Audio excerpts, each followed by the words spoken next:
What is up, fantasy managers? It's your commissioner here,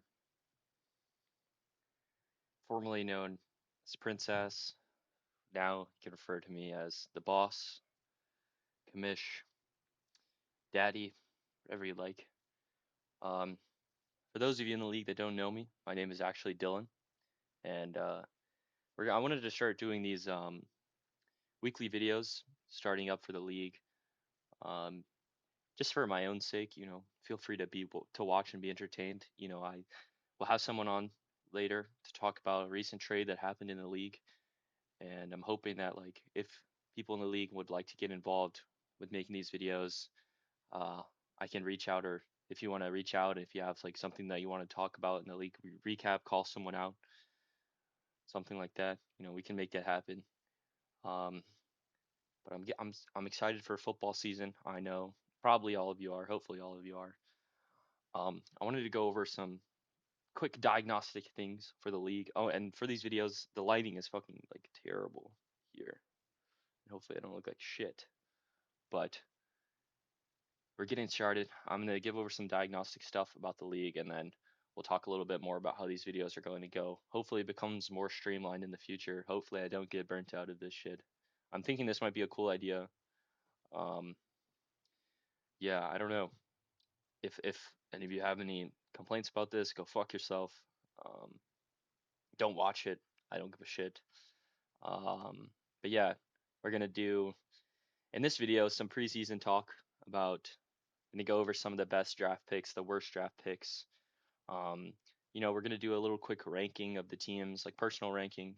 Feel free to have feedback. If you feel like you've been slighted and stuff, you can message in the chat. So first off, this is a 12 team format.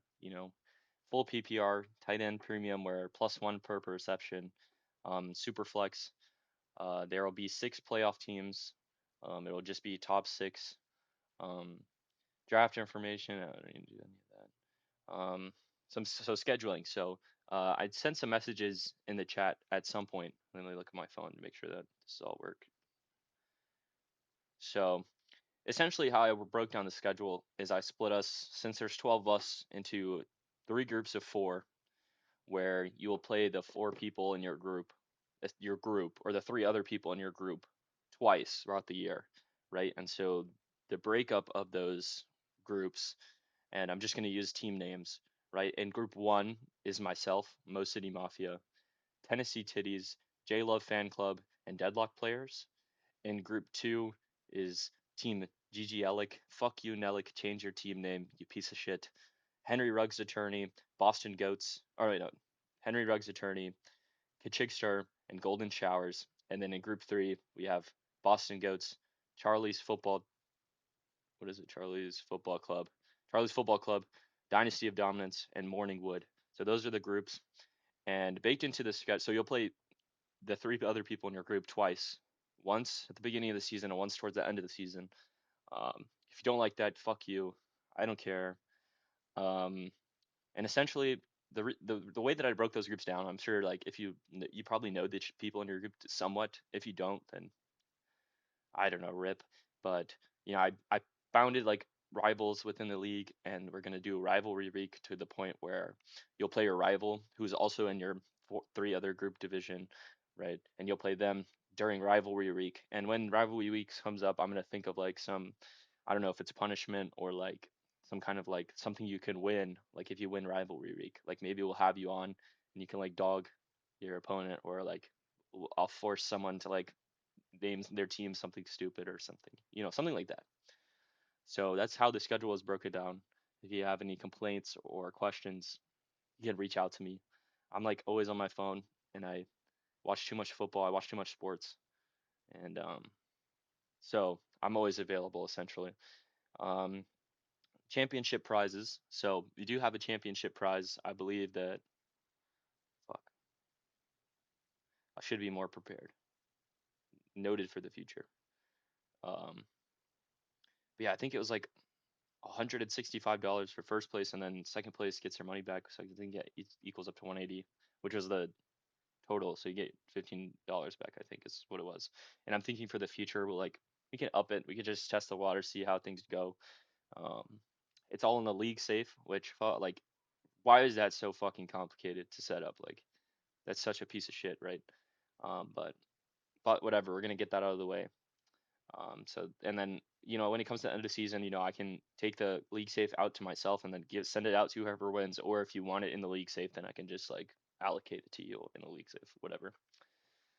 So yeah, so that's all for the introduction to the league and the introduction to these videos. We're gonna probably break this down into parts, and I will not leave timestamps, but I will say that we're gonna do some power rankings.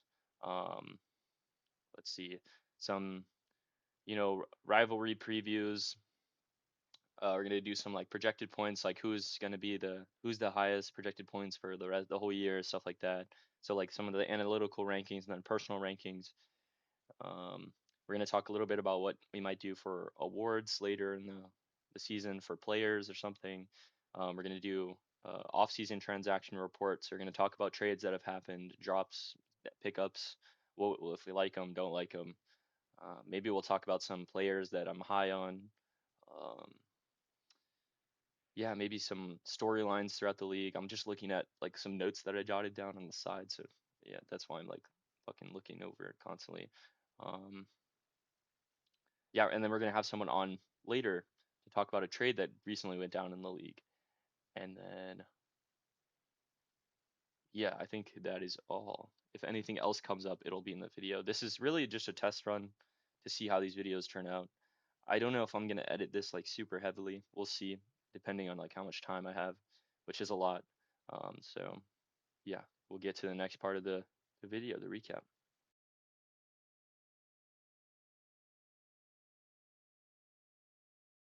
All right, what is up, guys? We're back for the second part of the video. We're going to talk about some league rankings.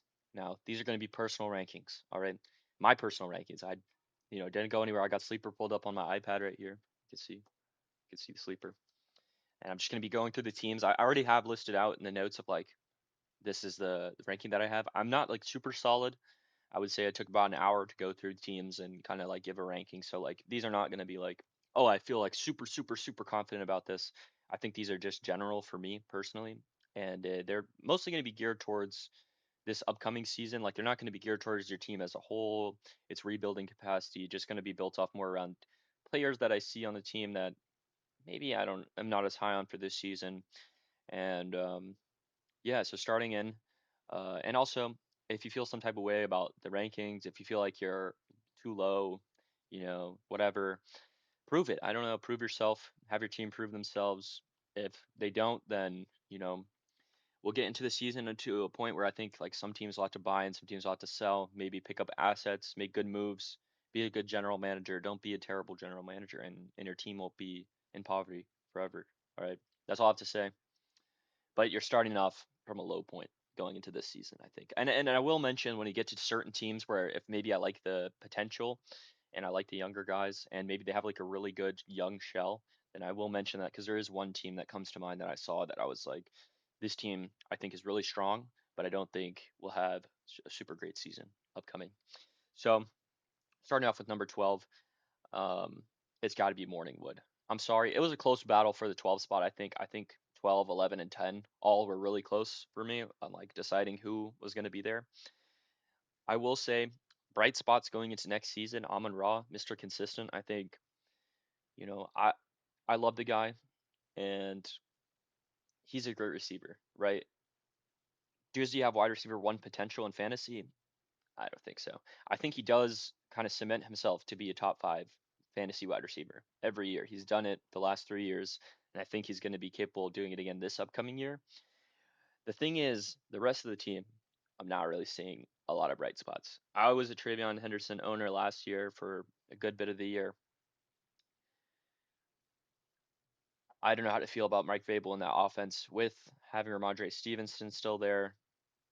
It's going to be interesting to see if Travion gets more work. Um, I don't know. It's kind of a question mark, and so that being your RB2 is kind of like a little concerning for this upcoming season. I do think like prospect potential wise, in the future maybe. Chase Brown has never been a guy that I've been super high on. Maybe volume wise, uh, he can do a little bit what he did the last 2 years, but I do think like seeing when Samaje P Ryan came in healthy last year, taking up snaps, I think Chase Brown's efficiency fell off a cliff. And also, you got to worry about Joe Burrow and that offense staying healthy, and Jamar Chase and T. Higgins also are going to take up a lot of volume. And, you know, if the defense is better this year, then maybe they are allowed to run the ball more. Maybe you do see uptick in Chase Brown's efficiency. And but like looking at the quarterback room, you have CJ Stroud, Tua, Geno. Tua and Geno, I'm not even going to talk about. Like burger quarterbacks, like maybe they'll be good super flex options in certain matchups, but thinking for like the whole year, like are they going to be guys that are going to win you weeks? Probably not. CJ, I like him for a bounce back, and Caleb I like too. It's just I don't think that there is as much of a high ceiling as you'd hope for your quarterback room. And I don't think this is one of the worst. I don't think this is the worst quarterback room or one of the worst quarterback rooms. I like the quarterback room. I like Amon Ra. I think Chase Brown could be a solid running back one on the team, but it's just everything else is kind of like sitting in a bad place. Zay Flowers just got the big bucks, just got paid. Is he going to perform? Uh, I'm gonna have to say at a wide receiver two level, probably not. Me personally, I will say that I am high on Zay Flowers' talent. I do think Zay Flowers has the talent, and I love the Baltimore Ravens and Lamar Jackson. And so him being Lamar's number one option, it's not exactly to the extent that I think a lot of people will say like, oh, well, he's gonna get all the touchdowns, gonna get so many catches because he's Lamar's number one. I don't think that's how the world works. I think Zay Flowers is kind of like, we know who Zay Flowers is, and if he was my wide receiver too, I'd be a little concerned. Rome Odunze, I don't know how to feel about that Chicago offense. I do like having the Caleb Rome stack. I think Burden is in for a big year. I think Rome, he's got a lot to prove. I will say, it's kind of a gamble. And then the rest of the guys there, Xavier Worthy, Jeremy Bernard, Rashid Shaheed, Debo, Skylar Bell, Damari Douglas, and Josh Cameron. I don't think there's much to say. And maybe I won't break down everyone's team this much. Kyle Pitts I do like as a tight end, but you're kind of looking at kind of like the tight end room there with AJ Barr and Colby Parkinson. Maybe there's some, if something happens to Kyle Pitts, then maybe you can fit one of those guys in. Uh, but anyway, we got you at number 12.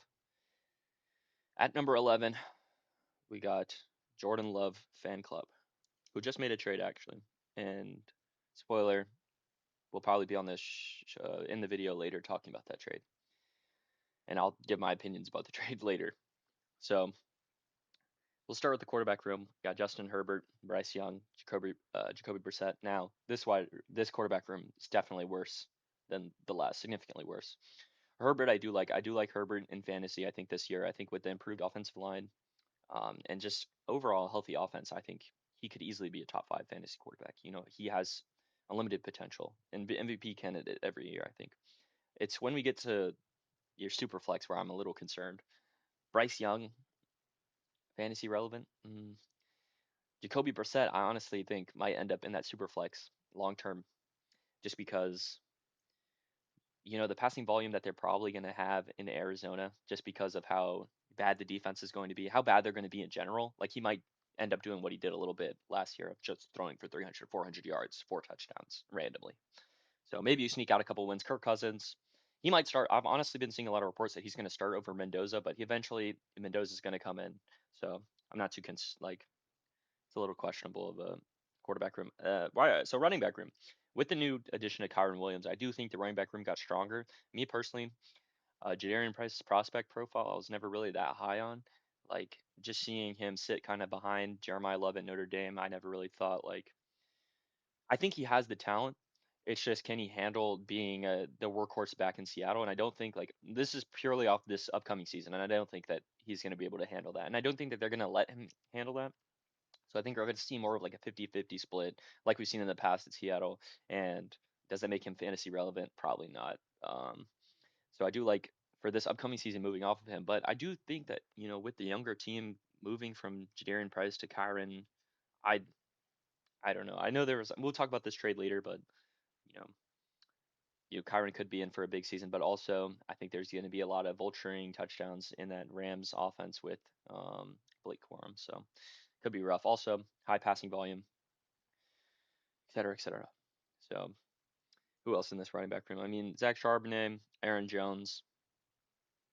We don't really have to talk about that. Judkins coming off a really huge injury. is a promising talent, but plays on the Browns. Bad offense, good in fantasy. Those really don't work together, I don't think. So we'll move on. Now, the wide receiver room, I really liked the combination of Devonta Smith and AJ Brown. Now AJ Brown's not here anymore, and now we have Ted, Devonta Smith, JMO, Ricky Pearsall, unfortunately, Matthew Golden, and that's pretty much all of the really relevant options that we're going to be talking about.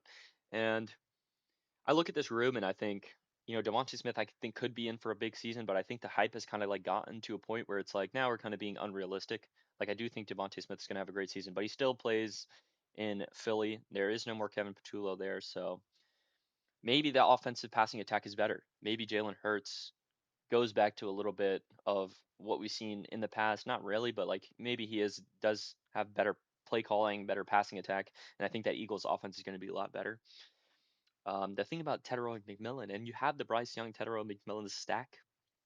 Ooh, is that really a stack that we want to have? I like Ted. I obviously traded to him to you in the draft. I just felt like he didn't really fit my team's mold. I like him going in the future. Incredible talent, incredible prospect profile, tall, good at the catch point, good route runner. I like him, but I just don't think going into this next season that he's going to be able to carry your offense as your wide receiver one. Now, we're going to go into the piece that I think puts you ahead of Morningwood and to take the 11th spot instead of the 12th spot, and that's Brock Bowers.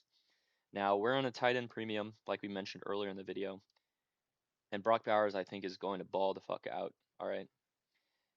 I think we're looking at maybe even one of the best fantasy like options, right? Because you're going to have the passing volume, I think, with Kirk Cousins either in the beginning of the year or if it is Mendoza out the gate, I think you're going to have the passing volume. I think having Kubiak there is going to make the passing attack a lot stronger, and they have no receivers. Who is their number one receiver? Is it Trey Tucker? Is it fucking who all knows, right? So I do think Brock Bowers is in, and he's a phenomenal talent. I remember last year that one-handed catch in the end zone. Like, there's not a lot of guys, especially at the tight end position, that are doing that in the NFL. So I do think that he's a special player, and I do think that he's going to uplift your team a little bit. But we're kind of I'm struggling to see any other bright spots in the other rooms. So moving on, we got number 10, and this is going to go to Golden Showers. Okay, again, we're going to start off with the quarterback room. Dart, someone I'm not high on in fantasy just because of the injury aspect. Like he's someone that his gameplay style, just he's asking for a concussion every game, and it's something that I like about him as a player. But when it comes to fantasy, if someone's going to put himself in that much danger, it is a little makes me a little nervous. And Brock Purdy, I do actually like the passing volume. I think in the 49ers offense is going to be high. I am a little concerned about injury again with Brock Purdy and with the 49ers offense, and all the pass catchers seem to be injured in training camps. So I do like having the depth of Sam Darnold in your quarterback room. I think that given having Dart and Purdy, I think having Darnold there as maybe like a safety net or someone even that could have the season to overtake them as a starter is really good.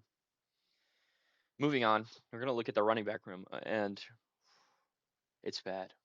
It's real bad. Travis Achan, ETN. I'm gonna refer to him as Achan. Travis Achan. I think the hype has gotten to him a little bit too much. I think he was great in Jacksonville towards the end of the season, but like there has been times before that where the efficiency has been down, and I do think being in New Orleans, their offense is going to be good, but I think that maybe the passing volume gets there, and he's going to be like a lower end RB1. I do think RB1, but lower end definitely. And then DeAndre Swift. Yikes. I never have been a DeAndre Swift fan personally. I will say that the running back room in Chicago is going to be interesting split wise, I think, going into this year with him and Kyle Monunga. So it should be fascinating. I think Ben Johnson is just not too, like, he likes to run the ball, but it's just not like your generic, we're going to run the ball game and we're going to feed our guy. And DeAndre Swift can't even do that to begin with. So without that and without the volume, I just think that like having him as my RB2 with the possibility of him or even if Etienne or HN goes down, having to put in someone else, and I look and it's AK, Rashad White, guys that are probably not even going to get that many carries. It's a little rough, I think. Now, the bright spot on this team, I think, does fall on the wide receiver and tight end room. I'm a big fan of both Eli Stowers and Tyler Warren, so I think having both those guys will end up seeing like a good tight end performance from this team. That's kind of so these two rooms are kind of also why I have them above the last two teams. And I personally huge Malik Neighbors fan, big talent, amazing player. Now, it looks like in camp that he's been performing, playing well, running routes, looking good, honestly. Is the injury concern there? I think he still has a high risk of injury throughout the season. And on the Giants offense, which I don't think is going to be that good, especially if Dart goes down. Although if Jameis comes in as the backup, it might even be better for Malik Neighbors. So I'm a little bit, I don't know how to feel about this. Again, these rankings are a little bit like, not like on the fly, but they're subject to change, definitely, I think, once the season starts. And this is really just going to be like a simple outlook for the rest of the year. Drake London, also another guy I'm really big on, but what I'm not really big on, Michael Penix or Tua, honestly. That Falcons offense is going to be terrible. I think Bijan is just going to end up with all the work. I think the passing attack is going to be terrible. I think Bijan's talent is going to allow him to be fantasy relevant still, even within the horrible offense. Like normally, I would say bad offense, not good in fantasy, but Bijan really is a special player. And I do kind of get a little concerned about him, and we'll talk about him later when we get to my team because I have Bijan Robinson, of course. Um, and then Casey Concepcion, rookie on the Browns, receiver, mm, drop issues at Texas A&M. I don't know how I feel about Casey Concepcion going into the draft. I did like him. I think that they kind of reached on him. I think that he could have gone a little bit lower in the draft. And do you really want to be the wide receiver one on the Browns, who are probably going to have Deshaun Watson starting at quarterback for fantasy going into this next year? I don't know. Alec Pierce, I do like Alec Pierce. I think if Daniel Jones is healthy and 100%, could be a sleeper for just a top 10 wide receiver in fantasy. So I think Alec Pierce could be a solid guy. And then looking at the rest of the depth, Jalen Coker, someone that I do like personally, but is Bryce Young going to be able to have the volume and efficiency to support two fantasy wide receivers? I don't really see that happening. Um, Yeah, and we did talk a little bit about Tyler Warren. Same thing goes for him for Alec Pierce. If Daniel Jones is playing at 100%, Tyler Warren really is like a Swiss Army knife of a player. Like he can do everything. He can rush for touchdowns, he can throw for touchdowns, catch touchdowns. He's an amazing player, and I really like him. And Eli Stower is someone coming out of the draft that I really liked coming out of Penn State, right? And I think that Eagles offense, like is going to be hard to fit into this year, but definitely going into next year, especially with Dallas Goddard still there, is going to be tough. Um, yeah. Also, if I get anything wrong in this video, fuck you. If you pointed out, fuck you. I don't give a fuck. Like if I mention something that's wrong about a player, I'm looking at a lot of information. Okay. So okay, next up. Now this is the team that I was talking about earlier when I was saying like like really good shell. I think, especially in the running back room, it's going to be Kachik make a team name. Fuck you. Make a team name. Uh, Looking at starting again at the quarterback room, abysmal. I'd never have been a Bo Nix fan, and now coming off a pretty significant injury last year, I don't believe. All right, I don't believe in Sean Payton. I don't believe in Bo Nix. End of story. Tyler Shuck, I do believe in. Now, in fantasy, I don't know. He might be like a low end quarterback, I think. Now, having those two guys as like your only guys, like I mean, Mac Jones is also there, but those guys are your only guys. I think that's a little rough. And we'll talk about the running back room last because that's the part that I think is the best. We'll go to the tight end room, which is also, I gotta say, abysmal. All right, Rondé Gadsden, I don't really get the hype going into for him this season, especially since the Chargers added David Njoku into the offense, and I think David Njoku is a supreme talent. So I think that only hurts Rondé Gadsden. I do think that the Chargers will have a good passing attack, good passing volume, so there is the possibility that he does get enough targets to make him fantasy relevant. But I just don't see that happening. I think the talent is there, but I think it is going to be rough. Um, Brenton Strange, he's sold me too many times in fantasy. I can't get behind it. Maybe he's a stream pick, like if something happens to Gadsden or something. He's just a depth piece, I understand. So I'm not too worried about that. Going into the receiver room, I just got to say the receiver room's young. All right. And Waddle is someone having the Waddle Bo Nix stack. Also another stack that I raise my eyebrow at, where I don't know how I feel about it. Waddle is a good talent. I always thought so, but we've seen years where he's been on teams with Tua where he wasn't great, I'll say. And Tyreek Hill was on those teams too, and Tua was able to like give him the volume and the efficiency to be a fantasy relevant wide receiver. And Waddle was always fantasy relevant too, but to have him kind of here as your wide receiver one, it looks like, is a little concerning to me, especially since there is a lot of mouths to feed in that Denver offense. And I don't know if Bo Nix really is the passing talent or if Sean Payton has the passing scheme to kind of fill all or to feed all those guys. But I don't hate Jalen Waddle. I'm not trying to say that I hate Jalen Waddle. Now, Burden, another guy who I was really in on last season, especially towards the end. I had him in like all my leagues, and I love Luther Burden for his role and for his value last year. Do I think he's going to meet the value that he's at this year? I don't know. I don't think so. I think he is supremely talented.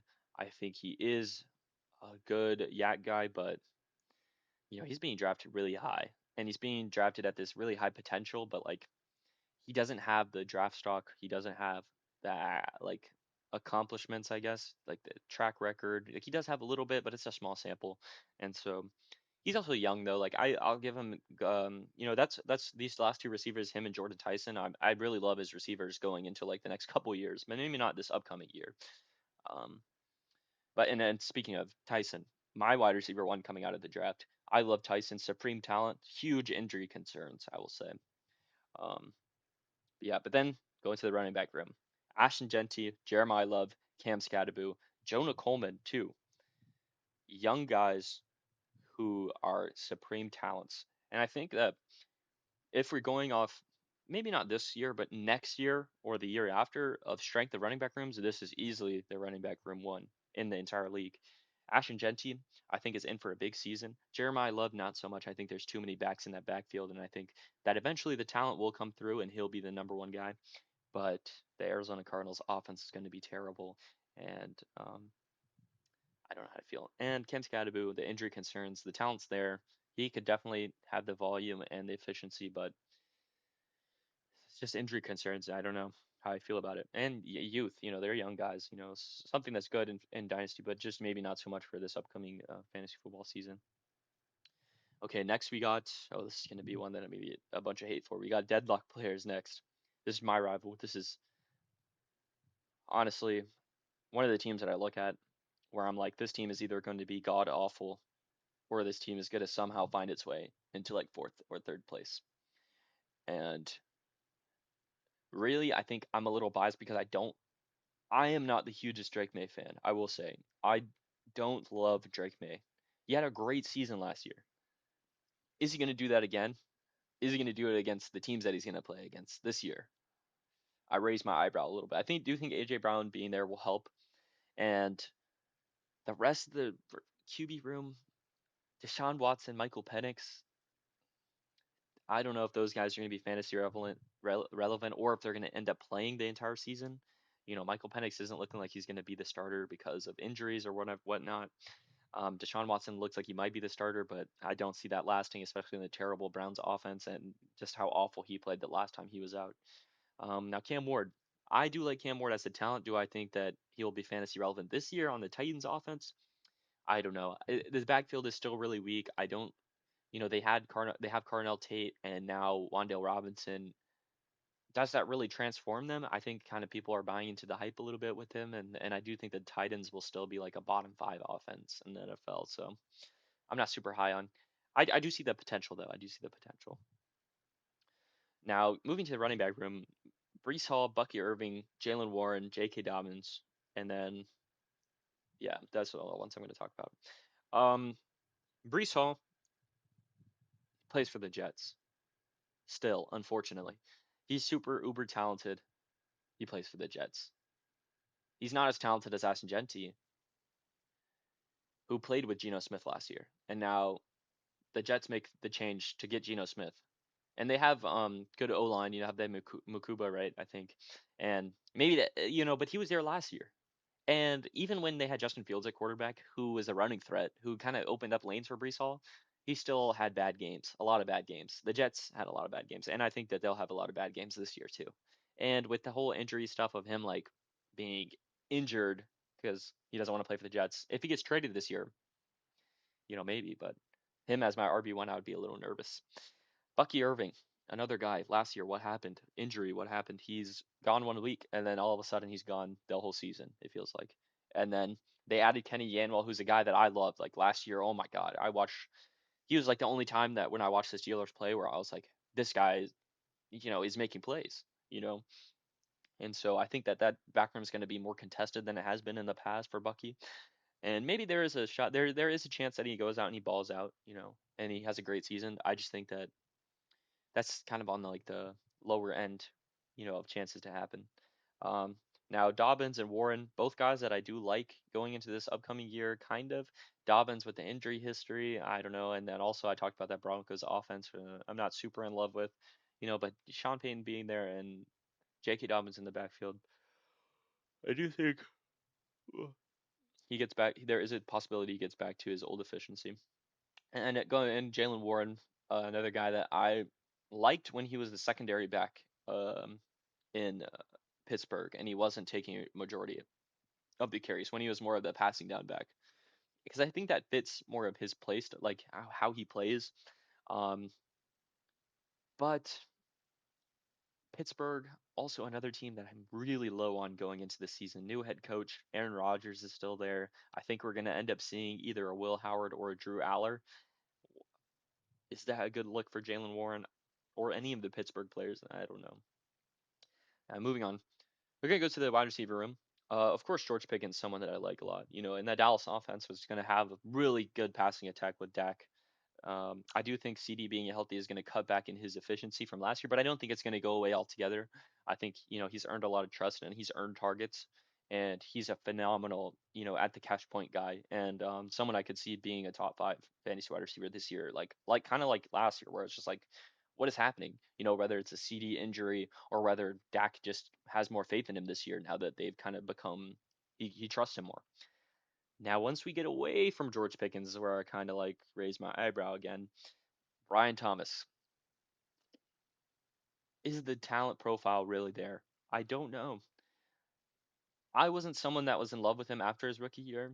And then this last year over the middle of the field, scared of shying away from contact, having some drop issues kind of. Uh, and then an offense that added a lot of wide receivers, Parker Washington, Jacoby Myers, even Travis Hunter if he's healthy. I think it's going to be a rough season for Brian Thomas fantasy wise, but there's always a shot. Uh, QJ, another guy that is just kind of like flip a coin every game. Maybe Herbert ends up finding him or Ladd or Gadsden or Njoku. There's a lot of guys, even passing down to Murray Hampton. Who knows? So I'm a little iffy on that wide receiver room. And then of course going to tight ends, Trey McBride, easily tight end 1, tight end 2. Um, I think going into this year, that's why I think I kind of put you above the last couple of teams, because like him and Drake May, I think, are kind of like the strong points, and George Pickens, I will say, are kind of like the strong points of this team. And I will say that Trey McBride, I think, in the tight end premium can end up, squeaking out wins just on his own, just by having a phenomenal week. I am super concerned about that Arizona offense, like I talked about earlier. So who knows if he has the production that he had last year. Now moving on to number 7, we've got the Boston Goats. Now, the one thing that I think is really holding back this team is the wide receiver room. I'm gonna be honest.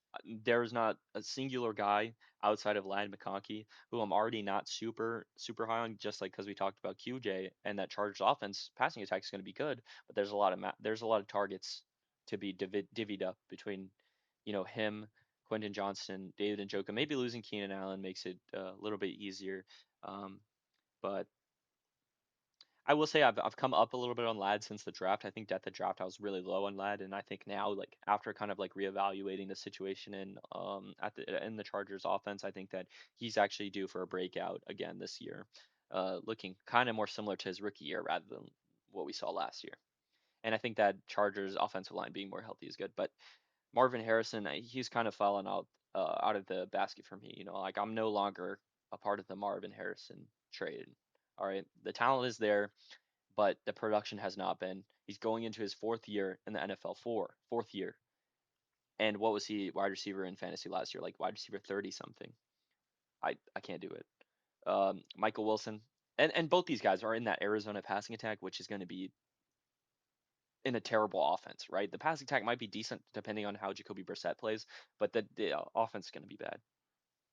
Parker Washington, a guy that I do kind of like a little bit, a little bit. I think I do like him a little bit more at his value compared to Brian Thomas Jr. because I think Parker Washington really did break out towards the end of last season. Now, does that kind of strengthen your wide receiver room to be at a point where I think it's manageable? No. Uh, Chris Godwin, someone who, the potential is there for him to come back and be that guy, but with Emeka Ibuka and stuff, like they've got other pass catchers too. So I just think it's going to be a tough road for him, especially given all the injuries that he's had in the past. Now, moving on to the other rooms on the team that I do like. I'll start off. I love the quarterback depth, having Daniel Jones and even Justin Fields if Mahomes goes down behind Baker and Jaden Daniels, who are pretty decent fantasy. Jaden Daniels, especially, I think is going to be a big candidate for a bounce back. Even though I don't think the Commanders' offense is going to be that great, I think that the talent will prevail. He will prevail, and fantasy wise, of course, he'll prevail because the rushing talent is there. Baker, I think, is going to have a downturn compared to those last two seasons. I do think that eventually Daniel Jones will kind of slot into that super flex instead, just because I think Daniel Jones, when healthy last year, was really impressive, and I think that the Colts offense could be good again. Maybe not great, but good. Now getting to the running back room, Devon Achane. We're going to talk about Devon Achane. I love Devon Achane. Devon Achane is probably my favorite player in the NFL. He went to okay. I think we're back. Devon Achane, we were talking about. I love Devon Achane so much. Such a supreme talent. Right, just going back to my page. Um, that Miami team's going to be fucking terrible though. I don't know how I feel about it. James Cook. I said this last year. He wasn't going to lead the league in touchdowns, and he did it. I'm gonna say it again, and I'm gonna stand on it. He will not lead the league in touchdowns again. And when it comes to fantasy, he's gonna end up being the solid RB2. Javante, solid pickup. I think like I said, the Cowboys offense is going to be good. It's going to be rough though. I think he's not going to have as many touchdowns as I think he did last year, and maybe the talent, like the efficiency, regresses a little bit. Is that everything? And Tucker Craft, someone coming off a big injury, but I do think that again the talent's there, upside is there heavily. I'm gonna start moving a little faster because I just realized it's at 30 minutes, and who the hell wants to sit through fucking 30 minutes of me talking? I don't know. Uh, Also, I guess if you are listening and if should these be longer, should these be shorter? I don't know. Do you guys want to hear me talk this much? I don't fucking know. You can just skip through. Um, at the end, I'll just say the ratings all the ranking all at once from 12 to 1. Okay, moving on. At the number 6 spot, we got Charlie's Football Club. Um, Going to the quarterback room, T Law, Kyler, I like in the 1-2 in the quarterback and the super flex. I think that they all both have really high fantasy upside. Um, Mendoza, I don't think is going to be anything this year really, and McCarthy, we're not going to talk about 9. Now going into the running back room, it's pretty bad. We got Almarian Hampton, who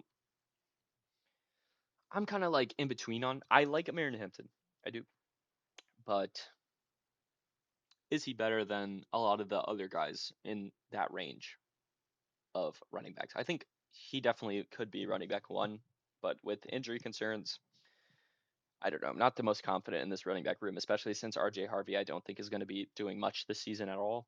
And then Chuba Hubbard is probably going to lose his job like he did last year. Continuing. This wide receiver room I love though. JSN, Emeka Ibuka, Makai Lemon, Jordan Addison, Josh Downs, Zachariah Branch. All guys that I really like. And I think that there's lots of depth there. I think that a lot of these teams don't have the wide receiver depth that you have, and I think that's why we're seeing you at the number 6 spot. I think JSN is due for another good year. He's amazing route runner, like crazy route runner, and I do think that maybe he's not as good as he was last year in fantasy, but I think that, there's no reason for me to suspect that he's going to be worse. Uh, ugh. Egbuka, I love.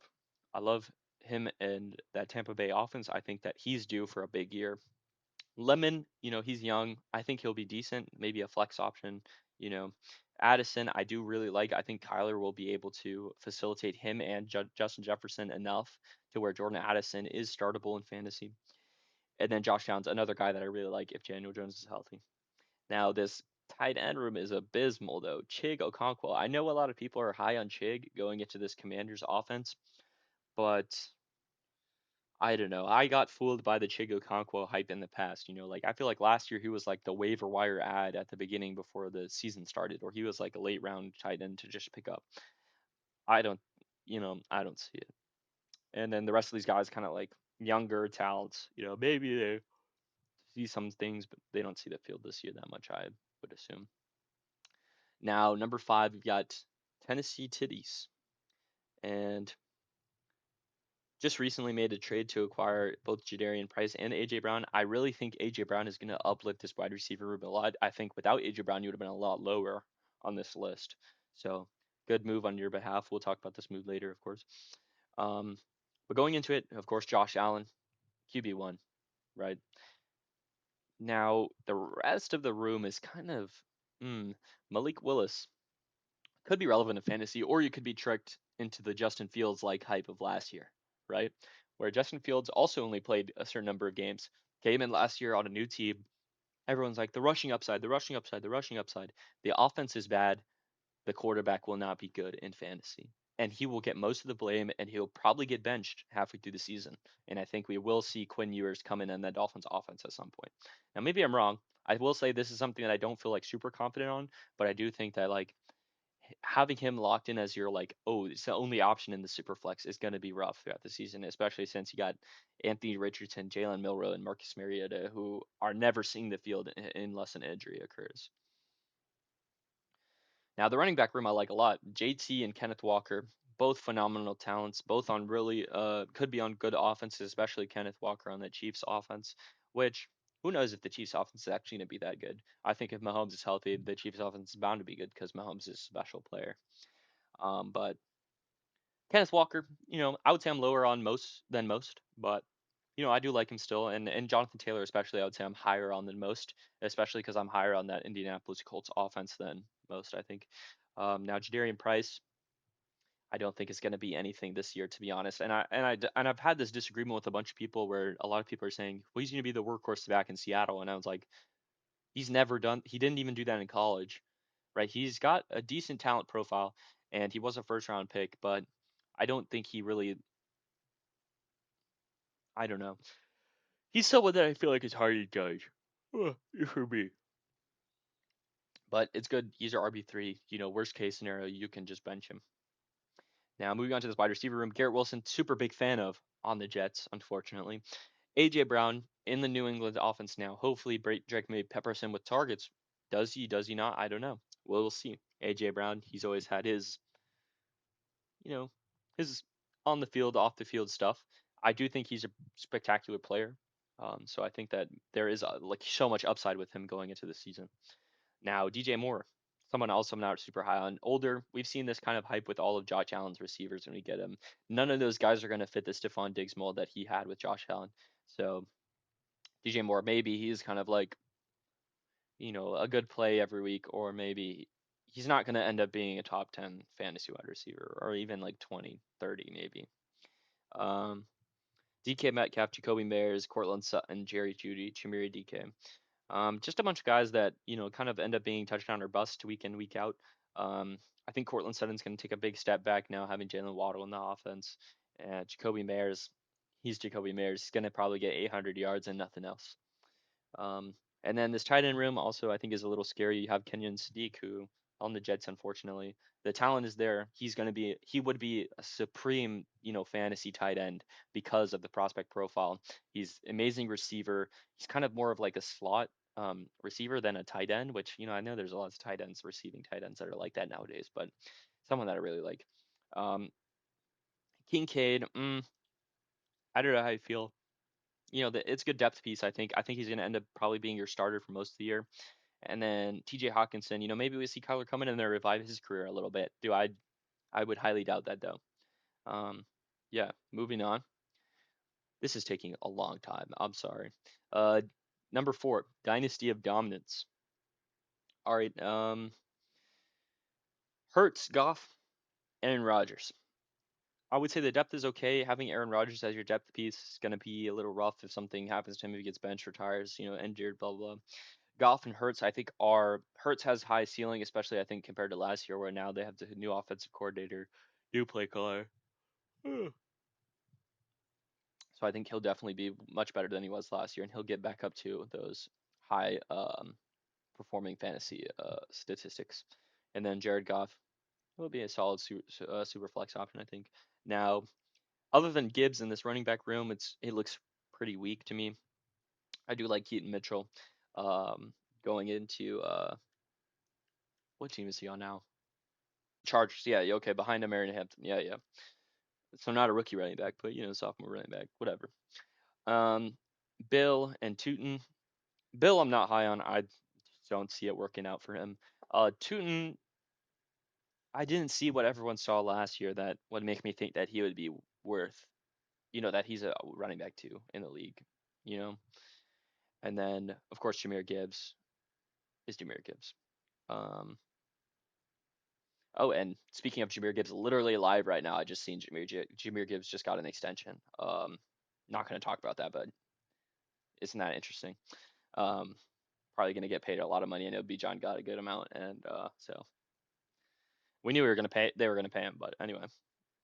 Now going to the receivers, Justin Jefferson, T. Higgins, Mike Evans, Michael Pittman, Stephon Diggs, I think are all some good depth pieces. Carnell Tate, I'm not super high on as like a good fantasy receiver going into this year. Like I think he'll be solid, just being like kind of similar to like Tet last year, like where he has a solid season, but he's not like a superstar in fantasy. And I think that that Titans offense isn't going to be as great as I think a lot of people are speculating. And also, I don't think he's the wide receiver one in the class. I think Tyson is better than him, and I think Wandale's going to end up getting a lot of the slot work there. So now Laporta, I do really like in the tight end, and having not really a lot to actually be depth pieces in that tight end room might be a little bit hurting, especially since Laporta was injured last year. But I don't, nothing I hate about the team. I think it's overall solid. Like there's the one weak point I would say is the RB2, and other than that, looking like a good depth, a lot of wide receiver depth, and maybe I'm overvaluing that, but I think that we start three wide receivers and double flex. Having good wide receiver depth is going to be important. I think having Stephon Diggs get signed to the Commanders of all places really benefited your wide receiver depth. Now going on to team number 3, a team that actually is projected for a lot less points than I think should be, and that's going to be Henry Ruggs' attorney. And starting off the quarterback room, Jordan Love, he's not your QB1. Matthew Stafford is your QB1. Let's be real. Matthew Stafford, I think he still has it in him for this season at least, and that Rams offense is going to be incredible. And he's going to do what he did last year. And I think he was what, QB2 in fantasy last year, something like that. He's going to do it again. Jordan Love, he'll be a solid super flex start. I think the potential is always there with Jordan Love. He's got a great talent, good arm, but it's the Packers, and fuck the Packers. Anyway, looking at your RB room, I think Saquon super undervalued in fantasy in general. This guy 2 years ago, not last year, but the year before, was the best running back in football. And then all of a sudden last year you get this dog shit play caller in Philly, and everyone thinks, well, oh, Saquon's washed. Oh, the Eagles suck. Man, people are stupid. I think Saquon easily going to be top 3, top 5 running back in fantasy this year. Now, David Montgomery is also a guy I'm really high on. I'm a Texans fan personally, and I do really like how David Montgomery fits into this new offensive line, new offensive scheme. And I think that having Woody Marks last year really held this offense back a lot, and having a bad line as well. So I think David Montgomery's in to be a solid RB2 week in, week out. Now the depth pieces there, I think Blake Corum could be a solid, get a touchdown every now and then. If something happens to Kyron Williams and he gets a really workhorse, bell cow role in the Rams offense, then he could be stellar. I don't really like him talent wise, like no one from that Michigan team really aged super well in the NFL, I think, but there's always a chance. He's got good stuff coming out of camp. Now going into this receiver room though, Puka, Nico Collins, Christian Watson, Jaden Higgins, Elijah Surratt, Jacoby Lane, Juwan Jennings, and that's pretty much all we're going to talk about. All of those guys I like at the value that they were got at. Puka, Nico, Christian Watson, I think are a solid one, two, three, with Nico having wide receiver one upside and Puka having wide receiver one in fantasy upside, and Christian Watson just being a solid in and out starter, especially with less mouths to feed in Green Bay. And, he's a big play guy. He'll have those weeks where he just balls out. Now, moving on to the tight end room, Colson Loveland, guy that I prospect profile super high on. Love the way that Ben Johnson incorporated him in the offense at the end of last year. Has a super high ceiling, I think. Maybe he's a little bit overvalued, but will be a solid, good starter at tight end position.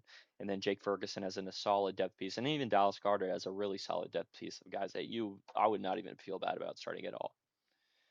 Now, moving on, we got the number two spot, two teams left. So once I tell you the number two spot, you're gonna know who's in number one. The number two team is the Mo City Mafia. Yep. Me, myself, I'm giving myself number two because I'm so humble, not number one. But I really do think I have the best quarterback room in the league, especially with Lamar and Mahomes. Maybe the depth is not there. I'm not going to defend my draft decisions. Um, but Lamar Mahomes, both QB1 upside, I think, amazing players. I think Mahomes is going to come back way faster, like going to start the season off, and he's going to be amazing. Now, if one of those guys gets injured, which is really likely, might be fucked. But we're not going to talk about that. All right, y'all's teams are liable to injury, not mine. All right. Now going to this running back room, Bijan, he's Bijan. Come on. And then Derrick Henry, another guy that I'm like super high on this season, kind of like similar to Saquon, where we haven't seen the regression that everyone is talking about. Like he was really good at the end of last year, Derrick Henry. Why would he take a step back? And I think this Ravens team is going to have a chip on their shoulder from last year, and I think they're going to be much improved on the offensive side of the ball. Um, yeah, I mean Kenneth Gainwell, I talked about a little bit earlier. I love Kenneth Gainwell. I think he's a supreme talent. I think eventually he's going to take a more dominant role in the offense. Um, Now going on to the receiver room, I think I have the best wide receiver depth in the league. All right, CD, Rasheed Rice, Terry McLaurin, Wandale, Jaden Reed, Omar Cooper Jr., Antonio Williams, Calvin Ridley. I think they're all could be flexible options. I think having CD, Rasheed, Terry McLaurin in the 1, 2, 3 for me, they're all going to be strong receivers. I am a little bit down on the fact that Diggs got signed to the Commanders. Maybe you don't see as much work for Scary Terry, but I do think the talent is still there for him. Having Omar Cooper Jr., he's not going to be something this year. I know that he's more of a future piece. He's on the Jets. I loved him at Indiana. I thought he was he was great. Really good yak guy. And maybe he does have a good season on the Jets. Something happens to Garrett Wilson, which something always happens to Garrett Wilson. Maybe he'll be the number one guy there somehow. And Wanda Robinson, we talked about earlier about getting a lot of the slot work at in Tennessee. Uh, yeah. So that's all for my team. Oh, and I do think a critique of my team, especially coming from myself, is the tight end room. George Kittle, obviously supreme talent if he starts and plays this season. Right now he's on the pup. It kind of seems like everyone in that 49ers team is just like getting fucked in the ass or something. But I do think George Kittle has a strong chance of playing majority of the season. And having Kate Otten and Michael Mayer more as like a backup for if Bowers gets injured, and then Kate Otten just as like a flex player maybe to start the season off. I think like he's always had a little bit of upside just because, especially now that Mike Evans out of that offense, maybe they pass the ball a little bit more around. Godwin gets hurt, blah blah. Same things that's made us relevant in the past. Now, getting to the number one team, we've got GG Ellick. Nellick changed your team name, piece of shit. And really, what does it for me on this team is just the Joe Burrow, Jamar Chase stack. I it it really is just something that I think like is easily could be a league winner just in and of itself. And I think having Dak as the super flex option, dude, this guy passing volume incredible. I don't like that there's only two quarterbacks on this team. I think like it needed some depth pieces, but I think that if those guys stay healthy, easily best QB duo. Or actually no, my QB duo is better, but you know, having the Chase Burrow stack, you're gonna end up seeing like really high point total weeks, I think. And then running back room, CMC, he's CMC. You know, if he gets injured, he gets injured. You know, but if he doesn't get injured, then he's going to be one of the best running backs in fantasy. And, you know, it's looking like a lot of those 49ers guys are going down. He's going to have all the work, I think. Josh Jacobs, we'll see about him and maybe if he gets suspended or something, but you know, like he could be a solid RB2, I think. You know, maybe he was losing work last year a little bit to Emmanuel Wilson and dealing with injury concerns, but I think he bounces back a little bit. Terrible person, shitty guy, but you know, maybe fantasy relevant, like maybe a good fantasy starter. Manungai, Ramondre, Jordan Mason, all guys I'm just kind of like on. You know, I think the depth on this team is like lacking in most of the positions, but I do think that the superstars, like the having the Joe Burrow, Jamar Chase stack is just going to be incredibly hard to like battle through. I think like when it comes to a week by week basis. But maybe this is also the worst team in the league because of CMC injury and Joe Burrow injury. You know, like I'm taking that into account less, I think. But you know, honestly, it's probably going to happen, and I'm sorry, but right now I'm rating it based on the fact that I don't think those guys are going to get injured. So we'll see. That's kind of a weird logic, but like I'm just gonna leave it as is.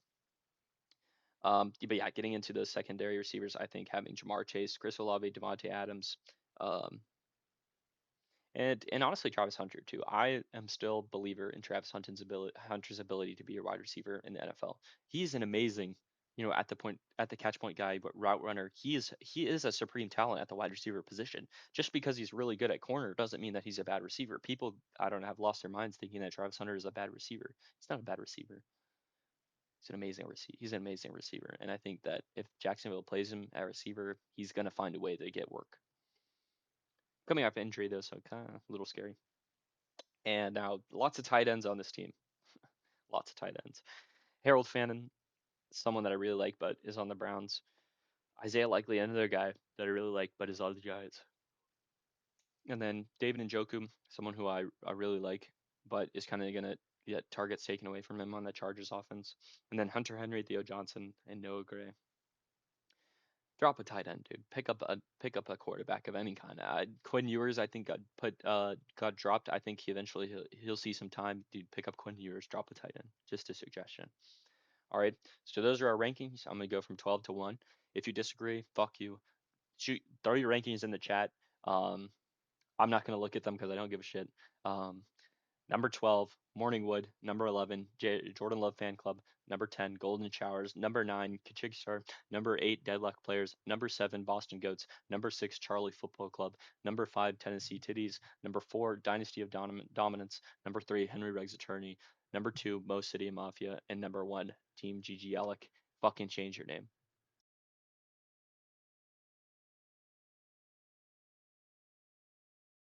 All right, okay, guys. The last section was really long. Hopefully in the future these like recap or like ranking things all go by a lot quicker. I think just have like a basis of thought on like all the teams basically. I think that was to go off of. Um, I'll actually I will go and I'll mark timestamps for just talking about each individual team if you want to see what I said about your team specifically. I actually after making that I kind of like come to the realization not nobody's gonna watch these, so I can just say whatever I want. And maybe like one or two of you watch them and listen. Um, and power to you, honestly. Um, if you are watching this right now, just DM me and I'll adjust your score for 1 week and I'll give you a free win. I'm joking, but anyway. So we talked about rankings. Um, let's see what was next on the. Oh yeah, I wanted to go over. So we're gonna go over every week. We're gonna go over our transactions. So we're talking about waiver wires, trades, pickups, drops, kind of give them like, you know, was this a good move? Like blah blah blah. So I guess we'll talk about right now. I'm gonna go back to the league and let's see what happens since the draft. We've had a couple drops and ads just you know, as time has gone by since the draft. So First, we have myself pick up Andreas Ivosivas, and then Dynasty of Dominance pick up Malik Davis. Siniat drop Tyreek Hill. Siniat drop Najee Harris. Siniat drop. Who the hell even is this? Trooper Pena. I don't know who that is. Siniak drop Jaron Kennick. Drop Cooper Cup. Then we see Zeri Pop drop Cooper Cup and drop Eric McAllister. Zeri Pop drop Kendre Miller. Drop Le'Veon Moss. Drop Riley Leonard. Shout out Riley Leonard. I pulled Riley Leonard numbered auto out of Prism rookie last year. I hope he does something. Anyway, yeah, Lucky got dropped Joe Milton, which I don't know why. Also dropped Nate Boerkircher, whoever the hell that is. Then we see Dynasty Dobbins on the waiver pick up Riley Leonard for 0 fab and drop Malik Davis. I do like that pickup. I think getting any type of like promising quarterback, even though Riley Leonard isn't super promising, like with the chance of like, does he actually get some time eventually? Like if Daniel Jones gets hurt again and they don't want to rely on Anthony Richardson, it's totally possible. Dane K getting dropped by Greg Gold. Kachikster picking up Jalen Tolbert. Myself, I think making the best pickup so far, picking up Cyrus Allen, dropping Cedric Tillman. Cyrus Allen, a lot of good stuff coming out of Chiefs training camp about him. And also with the inconsistency of Xavier Worthy and the injury history of Rashee Rice, maybe there's something there. Just, not too much. Then Greg Gould picking up Malik Davis and dropping Robert Henry. And then Blado dropping up Jack Andreas. Blado dropping Joe Mixon. Dropping Dylan Devizin, dropping Keenan Allen. And then adding Travion Burks. It's Travion, right? Or Traylon Burks. And then myself dropping Ben Sinnott and picking up Justice Hill. Adding Isaiah Bond, Lewis Bond, and dropping Ivosivas. Zeri Pop picking up Iosivas. Charlie picking up Olamide Zacchaeus. And then, of course, the trade that we're going to be talking about later, Zeri Pop Jordan Love Fan Club sending away AJ Brown and Jadarian Price to Siniat or Tennessee Titties for Jameson Williams, Kyron Williams, a 2027 first round pick, and the 2028 second round pick. I'll talk about that later. And then Zeri Pop picking up Roman Wilson, and then also adding Keenan Allen off the waivers. So that's what we got for our recap of moves and transactions.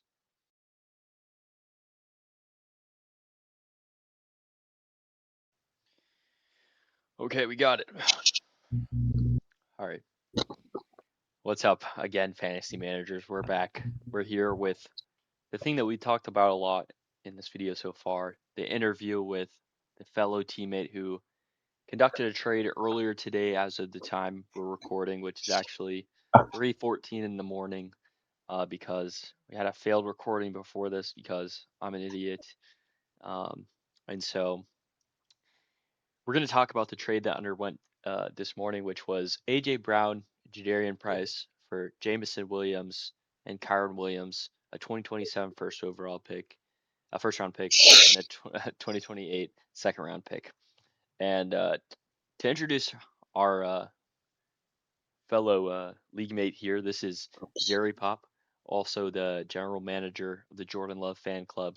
One of the sides of the trade, and we're going to ask him some questions. We're going to talk about the trade, and also below down here, if he's still here, I don't know if he's still here, is Prince or Lucky Gut and general manager of the Deadlock Players. And I don't think he's here, so I'm going to kick him. And he's gone. Nice. So first, we're going to talk about the first question I have is walk us through what happened, how this trade come together, who approached who, and how did the conversation start? Jesus Christ. Um, so basically, I was like, I need some, I need everything, right? My team looked a little barren, and I just needed a little bit of depth in my RB room. It was not looking convincing enough for me. So I went on the market to see who had a weak wide receiver room, since that was something I excelled in. And I saw Siniat. I was like, that bro needs a wide receiver. Um, Started talking to him like second week after we finished the draft. So started talking to him. He wanted to do a Smitty trade, and I wasn't going for it, being the rebuilding team I was.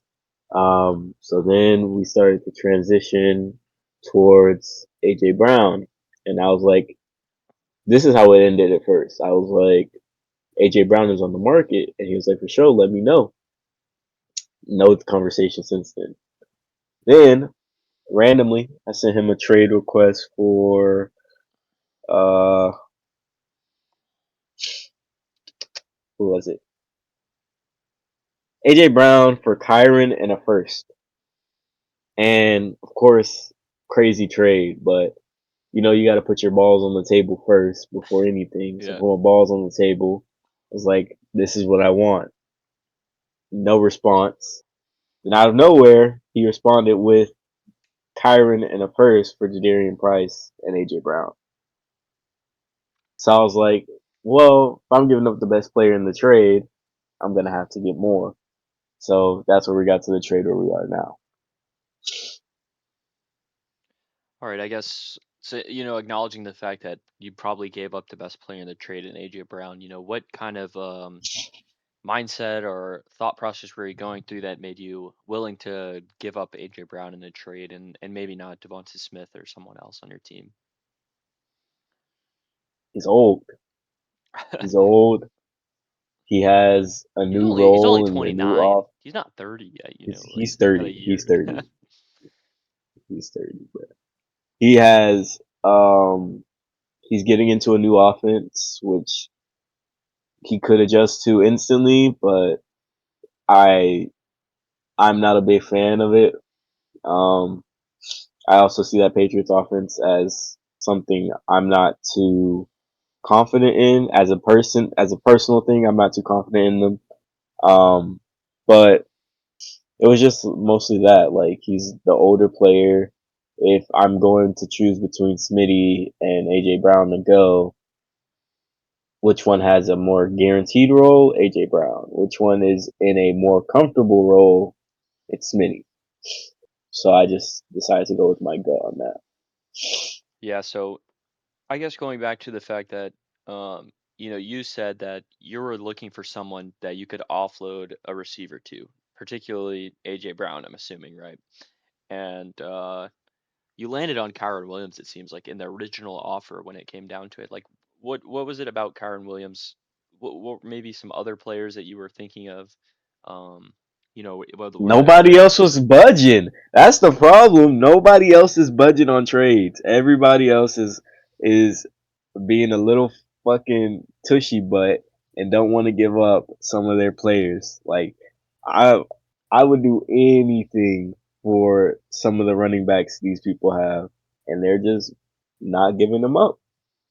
So what more can you do? yeah, and What more so can you do?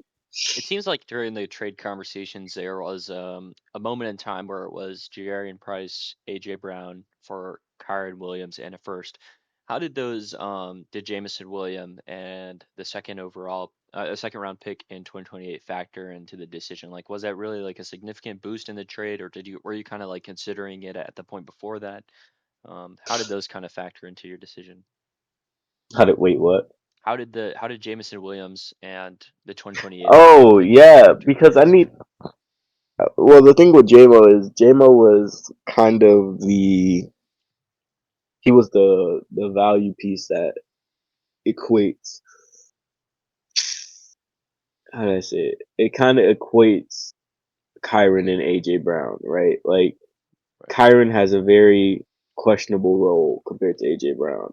very questionable in does he have a handcuff next to him? Is he going to be like in a fully split backfield or not? And compare that to AJ Brown, who is no wide receiver competition. His wide receiver two is what?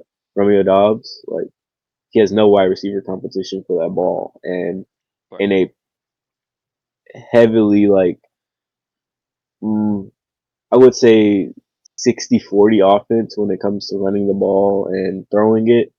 Um, I would say definitely AJ Brown is the strongest piece in the trade. So equivalizing like those two players, even if Kyron was like a higher finish last year, Yeah. it had to be equated, right? And then the first is kind of just making up for price, which is like to me he's equal to a first, sure, but the only difference is he's gonna give you value in fantasy now. Like he's the one of those rookies that are gonna give you value now because he has a backfield to himself. The lead back in that backfield is gone, and he's playing against what literal bombs for that spot. Yeah.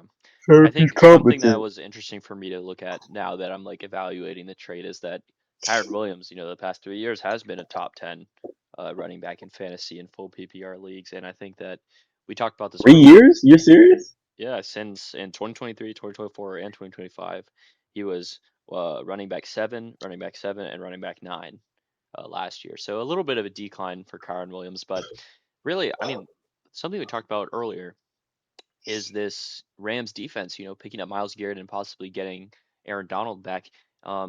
We could see them running away with games early on, in the first half, putting up a bunch of points with the really star-studded offense that they have, and then, keeping opponents to like very small point totals, right? And then that gives them the opportunity in the second half to run the ball a whole lot more than they were last year, where maybe the defense wasn't as reliable, and you get Matthew Stafford into these high passing volume games.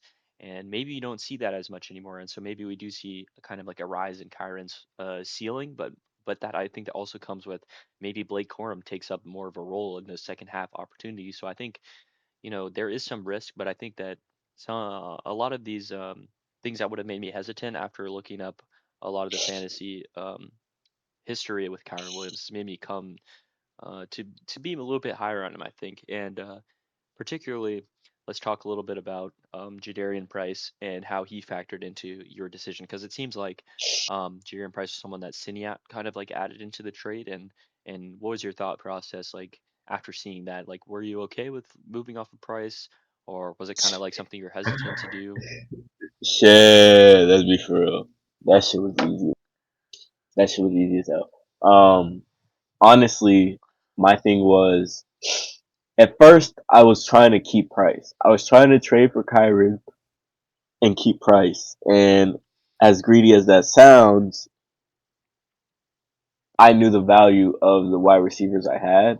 So it was more so who was gonna who was gonna give me a running back for one of them. Not because I didn't believe in Price to be efficient or I didn't want to have two rookies, two basically rookies. Let me not say Quinshon isn't a rookie, but two basically rookies because he played like what half the games last season, half of Yeah, his games. This yeah, would be because his of the first season. suspension and then also because of the injuries. Yeah, But so it's kind of like I wanted just a little bit more guarantee for my running back room. And while looking around, nobody really interested me. I'd say the only player that also took my eye it was Scat Pack, but the guy with Scat Pack is also a fucking piece of shit. Fuck you, fuck you, fuck you. Um, yeah. but He yeah, also has Ashton Genty and Jeremiah Love, who are guys you talked about earlier, really wanting, and we definitely heard about your wanting of Ashton Genty in particular, but. So Price kind of seemed like something that you were kind of moving off of, and this is something also we talked about earlier, in particular, in the rankings earlier in this video. I talked about Jadarian Price and how I'm not really bought into this season of Jadarian Price, and maybe as a long-term asset, he looks like something that could be super strong, but when it comes down to this upcoming season, Seattle I don't think is the best landing spot for him, like how people make it out to be, because I feel like he's not really well positioned to take up that bell cow three down back role, because that's not really what he did at Notre Dame, just sitting behind Jeremiah Love, and he has all the talent in the world, and he's quick, he's explosive, he's shifty, but when it comes down to like the type of role that he's going to take on, is it really going to be like a big volume role in Seattle? And I just, even Kenneth Walker, last year they didn't really like give him all the work. It was really 50-50 between him and Zach Charbonnet, and I think them bringing in Emmanuel Wilson, and we talked about what was the other guy's name that you brought up earlier? Greg Hort, Yeah, George Holani. George George Holani Harlon. taking a There you passing go. down role in that offense, Greg Hort. and then eventually Zach Charbonnet coming off the pup list, just impacting Jadarian Price's role, and yeah, so we Jadarian Price, I think, also is someone that I've come down a little bit on. But let's talk. Let's move a little bit to the last player in the trade that we haven't talked about, Jameson Williams. How did he in particular? You said he kind of bridged the value between Kyron and AJ Brown for you. What is it about JMO going into this year or in the future that you're excited about, or that maybe factored into that decision, or maybe you're not so excited? Would I say excited? No. Excited isn't the best word. I would say I'm hopeful. I'm hopeful that this offense starts to kind of, because honestly, it's a very crowded offense. And for a wide receiver two in a crowded offense, you usually don't see them get the production if there's an elite tight end, right? I would say like compare them to like the Bengals, right? There's no elite tight end there, so the wide receiver two is able to get the looks that you know that JMO isn't getting, and with Sam LaPorta being a little bit more healthy, um, I don't see a lot of like hope right now. I think one thing I have hope for is like hopefully he gets traded or we start to see him be more involved in the offense like we saw at the end of the year last year when Amon Ra got injured. That's the only two things I'm hopeful for. But I wouldn't say like right now I'm excited for him. I'm just hopeful. Right. And let's talk now, moving on a little bit to probably one of the more exciting pieces in the trade, that 27 first and even the 28 second. How did those factor in? What are you kind of expecting to get out of those assets? Whether it's actual players in those drafts, or whether it's maybe just some trade ammunition for later in the season if there's particular guys that you're looking for. Um, yeah,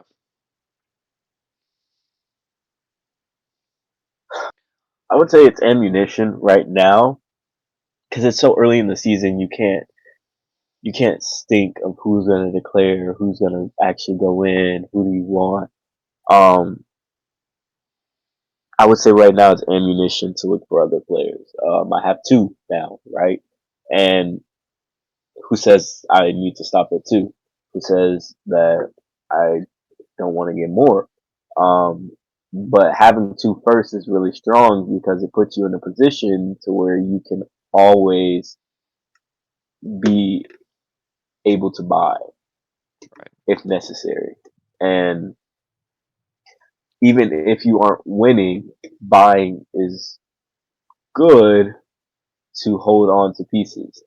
The biggest thing like I I was trying to do with these picks is buy. And whether it be buy later or buy now, it's buy. Yeah. How did that 28 second round pick kind of go into this decision? Like, where are you valuing that pick at? It was just another bridge. I think JMO and the 2027 second were bridges because the value just wasn't enough for me to trade both of my star wide receiver. That was my star wide receiver, and then my RB2. I didn't have an RB2. That was my RB2. So when I'm giving up so much, in return, I am getting a star running back, but I'm getting a flimsy wide receiver. I'm gonna need those bridges, right? Yeah. Um,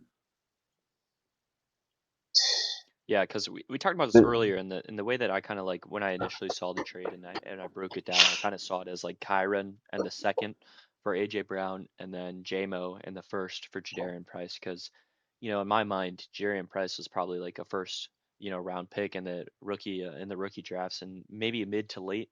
And so you kind of get, if you're looking at a late first round pick, then adding on JMO on top of that to get Jadarian Price then is kind of like baked in. Then you kind of like have even value there, and then Kyron plus the second in 2028. Maybe if he plays to his potential, and AJ Brown, he's worth a lot right now, and maybe it doesn't turn out that way for him. So and he's 29, like we said earlier. So that's how I was kind of equating that value, and actually I've come around on this trade to think like, yeah, it's actually a pretty good move for both teams. I think Siniat, who is in the other person in the trade. I don't know if we mentioned that, but um, general manager of the Tennessee Titties, um, definitely needed to bolster his wide receiver room. I know he has Garrett Wilson leading the charge, has a lot of question marks being on the Jets, and so getting AJ Brown I think was a good move. And Jadarian Price is somebody that you can kind of store in the back, especially since I know he has Jonathan Taylor and Kenneth Walker to still kind of front line that backfield, and so moving on to those pieces, it looked like you could move. And you also, it kind of in more of a rebuild, younger team shell, being able to get a first and then even a second, and also to upgrade your running back position and just to get some depth in Jameson Williams. I think I've kind of come around, and I think that both teams made a pretty decent a move. Um, I guess my next question is regarding, yeah, so it's, if AJ Brown finishes the season as a top five fantasy wide receiver, would you regret doing this trade? no, we already discussed this before, Yeah, yeah, so but basically, like, if AJ Brown finishes as the wide receiver 3 on the season, like, that's his peak in my eyes. I don't see him getting any higher. There's just yeah, sure. no Because you, way. you got to beat out like Puka, JSN, Jamar Chase. You have to beat out one of those three to be Yeah, wide receiver top three. Yeah, two. or even wide No, to be receiver three. top You got to beat two. out one just to get wide receiver three because there's three I of them. can I can believe he beats out JSN. Like that. That's not. I don't believe That's fair. Yeah, that's yeah. you Puka and know. Chase, I guess. Um, Yeah, it's like Puka and maybe Chase. in a No. different tier, but I think a lot of guys have JSN in that tier too.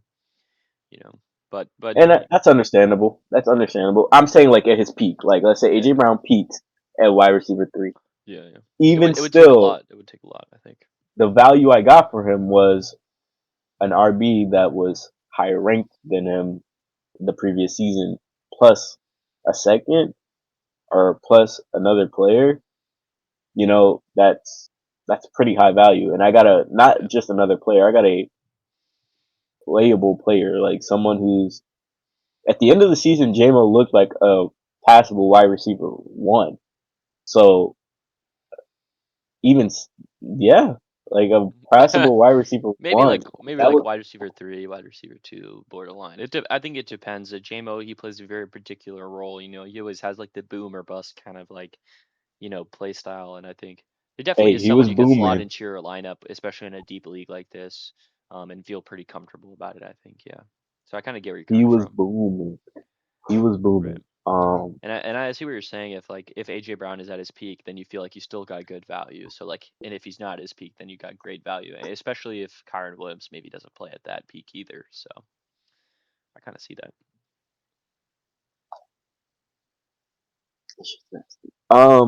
Yeah, but no, I wouldn't. I don't think there's like a finish for AJ Brown for me to regret this trade. I feel like it's more on Kyron, right? If Right. Kyron finishes as like the RB17, Yeah. You that'd be a feel kind of lot more cooked. disappointing. Yeah. Yeah, I'd be a lot more disappointed.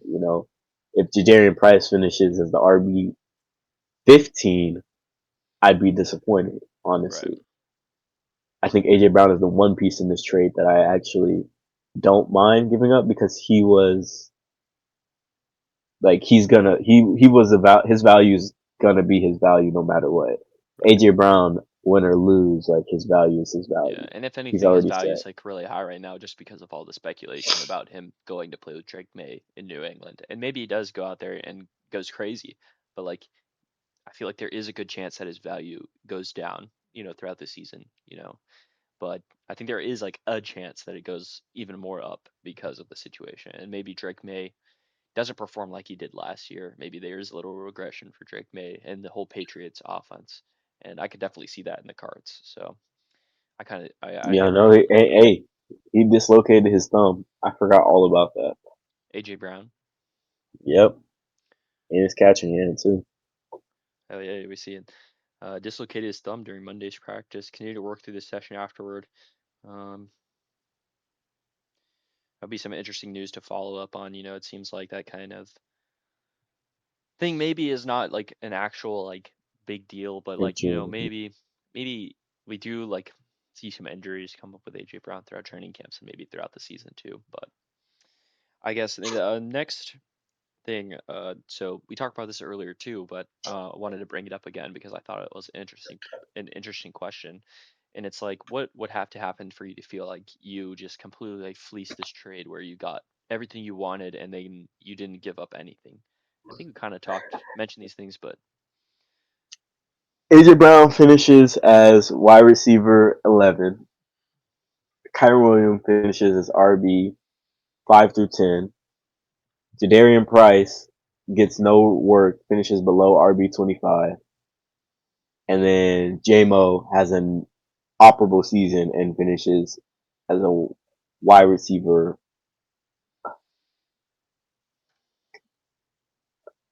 Wide receiver 25, wide receiver 25 to 30 is yeah, comfortable enough I for think me. it's fair for like wide receiver three. Especially I'm looking at it now, JMO finished wide receiver 12 last year in PPR and 10 in half What? PPR. But I think, that was a little bit because, we're looking at someone who has 17 yards per catch, 7 touchdowns, 11 yards per target. This guy was just getting a lot of bombs thrown to him because the Lions' defense was bad. So they end up throwing in shootouts, and also Amon Ra like kind of had a couple games where he was sitting on the sideline, and JMO really took over. So maybe those stats are a little bit biased, but it does. He has the potential to play at that level, I think, and really with the speed and with the the bit like the route running potential that JMO has, I think there is that is in the cards. Maybe it's not like super likely, but I could definitely see JMO being a top 20 or maybe like 20 to 25 wide receiver. Um, but there is a lot of risk with like you could just get like a donut out of JMO one week and it would just absolutely suck. But like I think in this deeper league where you start 10, you don't feel as bad about having those donuts every now and then just because of the super flex. Like maybe you have two quarterbacks that really pop off. And but yeah, so again, we're going to talk about, earlier you said you gave this trade a grade of a B minus, and I think I gave it a B plus. So if you want to expand on that, did you change your mind, or like how did you evaluate yourself in that way? At first, I thought it was a B minus, only because like when you look at the trade, it's so many ifs and buts because it's preseason. There's nothing to like really go off of. But then I thought about it a lot more for each of our teams, and I'm gonna rate it lower only because I think if I'm trading for someone's first, if I'm giving them depth, it's gonna be worse. The depth I gave him was quite good, right? It wasn't just like, oh, I gave him like Matthew Golden, right? Who Hmm. has the asterisk on his name? Like, is he really gonna like drop bombs? Is he really gonna be able to give us a consistent 8 points, if anything, right? Compared to Darian Price, who has a spot, like a guaranteed, like he is playing football. He is playing. He will be on the first and third downs, like no Hmm. matter what. So it's kind of hard to like justify going for someone's first and then making them so much better with their wide receiver room with because beforehand I would say if if I looked at the teams and I was like, well, who's contending and who's not contending? I mean, Cinia has to contend. There's no reason for him not to contend. He has Kenneth Walker, JT, but he has no wide receivers. So his pick could have been in mid to late, you know, I mean, mid to early first round if he had like a devastating season. But now I know it's guaranteed to be a later round. So now when I go to try to shop with that pick or when I try to, or when I pick with it myself, it's just a little more devastating. It's a little more harder to cope with, like, for me personally, because to everyone else, it's like you got the pick. But to me, it's like, damn, at least I got the pick, but how valuable is that pick really if it's so low? Yeah. I could see that, but I think also like the even to have a 27 late first round pick is is going to be good, you know, because look at this year's rookie draft. I mean, Jadarian Price was kind of like a mid to late first round pick, and also there's plenty of like tight end prospects or like even quarterback prospects that fall to those late first round in the rookie drafts that could end up being like big hits. Like you think of like Jackson Dart or you think of like Luther Burden or like guys like that, you know, who end up being solid starters from the rookie draft in a late first round pick. And so I think, you know, even if that is the case, you know, I think that the value you're getting in the first round pick in general is going to be relatively high. But there is also the chance that you swing and miss on a guy that you like that just doesn't turn out to be, you know, that guy. And so, yeah, it was interesting to talk about. I guess if you have any other thoughts about the trade or about your team or want to say anything to the members in the league, you know, feel free. Here's your All right, chance. I want to say, fuck Kachig Star, fuck Kachig Star, fuck Nelik, um, and then look, everybody on my team is on the trading block right now. If you got money, I'm talking business and cash. Come talk to me. Come chat with me. I'm here. I'm ready to listen. Anybody is up for grabs except for Jay Herbo. Everybody else, Except for Justin Herbert, of course. Yeah, the untouchable. You know, when Brock Bowers is on your team, you know it's Justin Herbert who's the the untouchable is Justin Herbert. untouchable, Yes. right? Honestly, I should change to Justin Herbert fan club, huh? Yeah, I think that would make more sense. I think that's gonna be the move after this. But yeah, we also I want to say we heard from Prince earlier, who I think gave the grade, the draft, I mean the trade a grade of an A minus, and he kind of touched on you know Blake Corum's role and Kyron Williams' role, and kind of like the point that he brought up that I'm gonna really emphasize is the fact that you know Matthew Stafford, what if you know he does retire after this year, or what if he gets injured during this year, and then that offense takes like a huge step back with Ty Simpson, and what does Kyron You Williams' know, role look like? I thought about that a little bit, and I think about it like this: if it goes that way, do you not think when it comes to cap and money, like when we're talking money, that they're going to be able to keep both of their running backs? Yeah, what do you mean? When it comes to money, they have to pay Puka what next year, right? Or the year after? I'm I pretty don't. sure. He might be still on his rookie deal, but I don't know if he got an extension yet. Yeah, he has to get paid. Yeah, They I don't think it's about they're money. I think it's more about like if Matthew like the point is that if Matthew Stafford retires, right, and Ty Simpson, who's like a rookie this year, steps into the role, like what if the yeah, offense but takes a step back, and then you know what happens then for Kyron Williams, who's going to be 27, and in a offense that's probably going to regress as time goes on. You know. one of them are getting traded, is what I'm saying. I would feel, or at least one of them are getting traded or walking in free agency. Of course, like that's what I feel is my big like takeaway from this. Because I thought about it as well. I was like, well, what would happen? Like, what is going to happen to that Rams team? I mean, I could say Kyron would stay, and that would make sense. But Blake Corum isn't staying at 25 Mm. after this season. If he has like even a what? How many rushing yards did he have last season? Like 443 or some shit like that. Let's see, Blake Corum.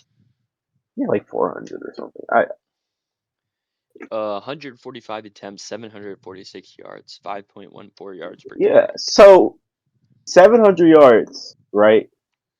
Even if he replicates that this season, do you think he's staying the next year? Even if Matthew Stafford, like if they don't win and Matthew Stafford retires anyways, do you think he would stay? Well, I think Blake Corum's going into year 3 this year, so I don't think that he would have to like necessarily like get an extension. Like he still would be on his rookie contract, and so I don't know. It's interesting to think about if the time between this year and next year, if one of them leaves, I don't really see that as being very The likely. But reason why I'm saying that is because for a running back, if your offense gets shittier, if you're the workload back, you're still getting touches. right, It's all about the touches, right? yeah, At the end of the day.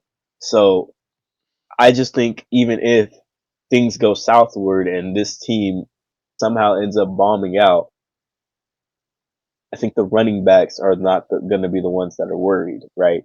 You're going to be more worried about your Puka Nakuas, your Devontae Adams, who's probably going to retire as well. Your your Kobe Parkinsons, your Terrence Fergusons. Like, you want to worry about those people who are getting those targets right. rather than the people who are I mean, and Sean on the McVay will ground. still be there, so maybe it won't be a total loss when Matthew Stafford walks. Maybe Ty Simpson can kind of step in and at least be, you know, all right, decent quarterback. I don't know. It's a possibility, I think. But anyway, that concludes this preseason first video episode of the MBM Dynasty League. Um, I don't know what we're gonna call this show. We're gonna call it like something. But yeah, if you guys want to get involved, want to come in like this guy, talk about trades, transactions, or just like matchups. We're gonna do weekly episodes where hopefully I get to do some matchup evaluations, some talks about transactions, things like that. Hopefully the future videos are going to be shorter than this. This is like a lot longer than I thought. I think the ranking portion took a lot longer than I thought. I mean, getting through 12 teams and talking about all of them kind of like ended up being a really big yab session for me. So, and I'm sure you'll see that in the final production. But hopefully, you guys were able to watch the whole thing. And if not, that's okay. Only hurt my feelings a little bit. Not it won't hurt my feelings at all. Fuck. But anyway, uh, yes. So shout out the league, shout out football. We're excited getting into the first year. The what is it called? When it's like the first year or something. It's like I What don't the know. fuck are you talking There's about? like a word. It's like whatever. I'm not gonna look it up. But anyway, excited about this. The first year of the MBM Dynasty League. Who's gonna take it all home? And yeah, if you guys have anything, just feel free to message, and then we'll get another video out by the time either before week 1 or maybe a little bit after week 1 of football. I don't know yet exactly when I'm gonna send this video out. So yeah, see y'all. I haven't had my phone in a minute, so I'm looking at the sleeper trade currently right now. Jameson Williams, Kyron Williams, 2027 first round, 2028 second round for Jadarian Price and AJ Brown straight up. This seems like a actually pretty good trade. Not gonna lie. Definitely would give it A minus to B plus, B plus A minus. Mainly for the fact you moved on from a we'll say top 15 wide receiver in AJ Brown, downgraded into Jameson Williams, but also turned that AJ Brown into a first round pick. Don't know how you got that out of him, but very good, very good in that. So going down in a wide receiver in Jameson Williams, who does still have that upside, but not quite that steady floor AJ Brown would have with that first round 2027, just that's just the fucking cherry on top. You see what I'm saying? That's exactly Kyron what I Williams. said. Kyron Williams. n- I'm not the biggest Kyron fan, mainly because seeing how the Rams offense is, this is a win now team. Matthew Stafford is most likely out of here by the end of this year. I agree with Dylan on the fact that they're going to be able to run the ball more since they're going to be dominating in these one-sided battles mainly, since they have a very competent defense now, adding on Miles Garrett. But after Matthew Stafford leaves, we don't have that kind of dynamic offense that we usually are seeing out of these Rams. You feel what I'm saying? So Kyron Williams value goes a little down, not having like a really good quarterback play off of. You see what I'm saying there?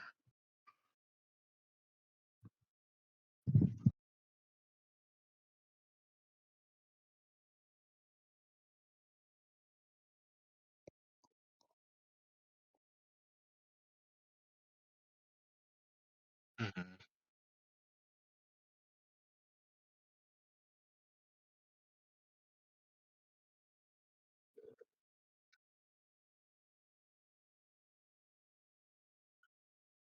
And then, yeah, and then including off of that, you have another backup running back that's seeming to make his way into this offense, Blake Corum.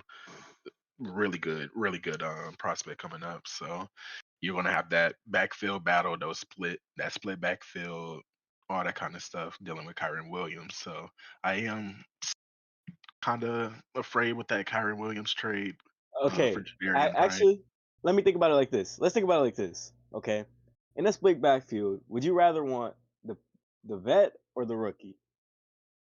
I wouldn't want a split backfield period. But in this, uh, right, right, yeah, it's his third year. But I'm saying like comparing Jadarian Price is in a split backfield as well. Like it's not his backfield. That's what I mean.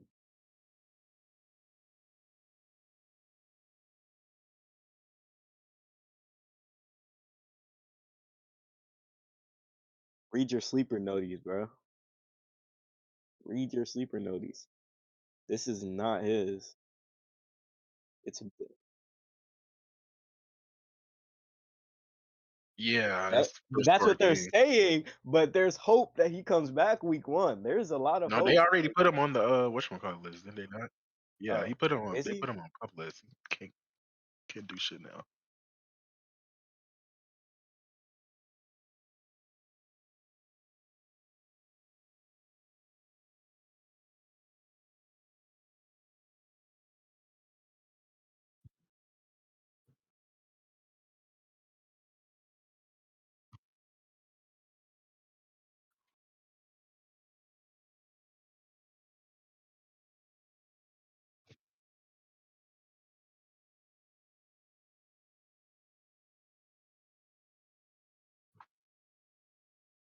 You're forgetting about George Holani.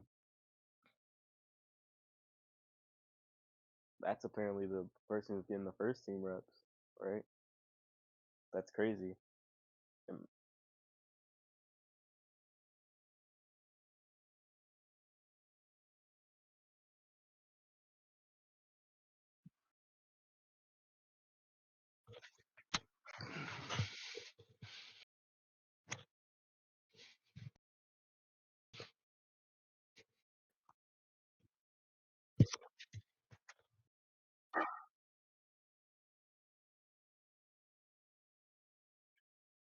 I'll actually look more into the camp as once the season gets into it, because I don't really care to look at any other camps but the fucking Panthers and the Packers. I don't really care about any other teams at all. But